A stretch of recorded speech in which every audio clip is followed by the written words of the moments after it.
Welcome to the D Post Sports Chat. I'm Drew Rubenstein with Ed Owens here in Manhattan, Kansas at Bill Snyder Family Stadium, where the Mountaineers are getting ready to take on the Wildcats. And we'll break it down, Ed, with the four keys to the game. And if you can lead us off with number one. Yeah, I'd say number one for WVU is consistency on offense. This team has had their bye week. They've set their starting lineup the way they wanted. They've got as close to a healthy Clint Trickett at quarterback as they're going to get. They've reconfigured their offensive line. They know who their receivers are going to be. It's time for them to start performing. If I think they're running out of excuses. They're running out of time. If they're going to get this thing going in the right direction, it needs to start today. They need to be consistent. They can't have excuses for why they're not staying on the field on third down like happened at the end of last week's game. They need to figure it out, and they need to start pushing forward. Absolutely. 7 games into the season, they are who they are, and I think that feeds into number two in my mind, and that's discipline. When you think of a Kansas State football team, even though the Wildcats are 2-4, they're disciplined. Just kind of goes back to Bill Snyder and the way he's implemented his program. Right now, the Wildcats are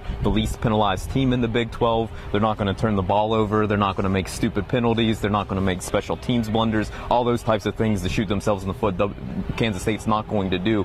WVU, on the other hand, has been a team that has done those things at times. And if they have any chance of beating a Bill Snyder coach team, it starts with discipline. And I even go back to the end of the Texas Tech game. It's little things like wide receivers finishing blocks.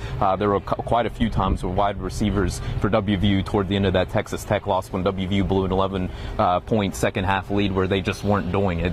Dreamus Smith and Charles Sims weren't getting anything going, and part of that was because wide receivers weren't finishing blocks. The wide receivers need to finish their blocks for key to the game number 3, the run game.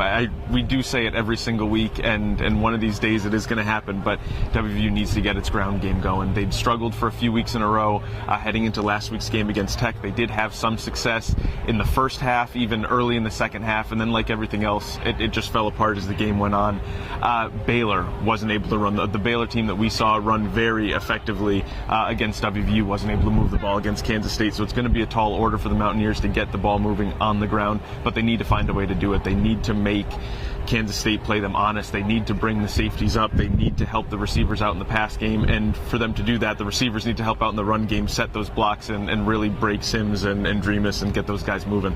And I think that feeds into the last key on the opposite side. WVU's got to be able to stop the run game of Kansas State. I think we both agree that we expect Daniel Sams to kind of be the key focus and start at quarterback for the Wildcats. He ran for 199 yards against Baylor, and that said, Baylor only had the ball for something like 22 minutes because Kansas State was just absolutely able to dictate the tempo. Baylor's offense was obviously good enough, even being in those pressure situations, to still score 35 points and come away with a win. I don't think that's the case with WVU, so they have to be able to limit Daniel Sam's run game. They have to be able to get Kansas State off the field to be able to get anything going, to be able to get more offensive possessions, than be able to put up points to win this game.